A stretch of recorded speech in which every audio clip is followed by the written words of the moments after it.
നമസ്കാരം, ഞാൻ ടിൻഡു തോമസ്. ഇപ്പം നമ്മൾ ഓൾമോസ്റ്റ് വിട്രിഫൈഡ് ടൈൽസിനെ കുറിച്ചും അതിൻ്റെ കാറ്റഗറികളും ഏകദേശം അതിൻ്റെ ഒരു പ്രൈസിങ്ങും എന്താണെന്നുള്ളത് മനസ്സിലായല്ലോ. ഇനി നമുക്ക് സെറാമിക് ടൈൽസിനെ കുറിച്ചും കൂടെ ഞാൻ ജസ്റ്റ് പറഞ്ഞേക്കാം. സെറാമിക് ടൈൽസിൽ ഉപയോഗിക്കുന്ന കണ്ടന്റ് എന്ന് പറയുന്നത് കളിമണ്ണ്, നമ്മുടെ കളിമണ്ണ് തന്നെയാണ് ഉപയോഗിക്കുന്നത്. അപ്പോൾ സെറാമിക് ടൈൽസും വിട്രിഫൈഡും തമ്മിലുള്ള വ്യത്യാസം എന്ന് പറഞ്ഞാൽ വാട്ടർ അബ്സോർപ്ഷൻ വിട്രിഫൈഡിൽ കുറവായിരിക്കും, സെറാമിക്കിൽ അത് കൂടുതലായിരിക്കും. കാരണം സെറാമിക് ടൈൽസിൽ ഉപയോഗിക്കുന്നത് ഞാൻ പറഞ്ഞ പോലെ തന്നെ കളിമണ്ണും അങ്ങനത്തെ കാര്യങ്ങളാണ് ഉപയോഗിക്കുന്നത്. അപ്പോൾ അതുകൊണ്ട് തന്നെ വാട്ടർ അബ്സോർബ് ചെയ്യുന്നത് കൂടുതലായിരിക്കും.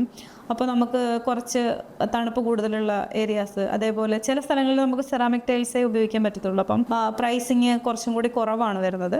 പക്ഷേ ആത്തക്കുടി ടൈൽസ്, അതേപോലെ മൊറോക്കൺ പ്രിൻ്റ് ഉള്ളതെല്ലാം സെറാമിക് ടൈൽസ് വരുന്നുണ്ട്. അതിനൊക്കെ ഓഫ് കോഴ്സ് അതിൻ്റെതായിട്ടുള്ള റേറ്റും കാര്യങ്ങളും ഒക്കെ കൂടുതലായിരിക്കും. സെറാമിക് ടൈൽസ് അധികം ഓപ്ഷൻസ് ഇല്ല. 2-2 4-2 സൈസിലും ആണിപ്പോൾ സെറാമിക് ടൈൽസ് അവൈലബിൾ ആയിട്ടുള്ളത്. അപ്പോൾ കൂടുതൽ ഒരുപാട് ഡിസൈൻസോ കാര്യങ്ങളോ ഒന്നും സെറാമിക്കിൽ വരുന്നില്ല. വോൾ ടൈൽസിൽ നമുക്ക് നേരത്തെ വന്നിരുന്നു, ചെറിയ കുഞ്ഞു കുഞ്ഞു സൈസിൽ നമ്മൾ പണ്ട് തൊട്ടേ കാണുന്ന ബാത്റൂമിൻ്റെ വോൾ ടൈൽസ് സെഗ്മെൻറ്റിലാണ് ഏറ്റവും കൂടുതൽ സെറാമിക് ടൈൽസ് വന്നിരുന്നത്. ഇപ്പോൾ അത് വുഡൻ ഫിനിഷിലും അതേപോലെ തന്നെ ഈ പറഞ്ഞ മൊറോക്കൻ ഫിനിഷിലൊക്കെയാണ് നമുക്ക് കൂടുതൽ അവൈലബിൾ ആയിട്ടുള്ളത് സെറാമിക് ടൈൽസ്. അപ്പോൾ ഈ ഒരു ഡിസൈനർ ടൈൽസ് ചൂസ് ചെയ്യുന്നവരാണ് കൂടുതലും ഇപ്പോൾ സെറാമിക് ടൈൽസ് യൂസ് ചെയ്യുന്നത്. അല്ലാതെ ഇപ്പോൾ നമുക്ക് എല്ലാ പർപ്പസിനും, കൊമേഴ്ഷ്യൽ പർപ്പസിനും വീടിൻ്റെ പർപ്പസിനും എല്ലാവരും കൂടുതൽ യൂസ് ചെയ്യുന്നത് വിട്രിഫൈഡ് ആയതുകൊണ്ട് തന്നെ നമുക്ക് കൂടുതൽ വിട്രിഫൈഡ് ടൈൽസിൻ്റെ ഡീറ്റെയിൽസ് അടുത്ത വീഡിയോയിൽ കാണാം.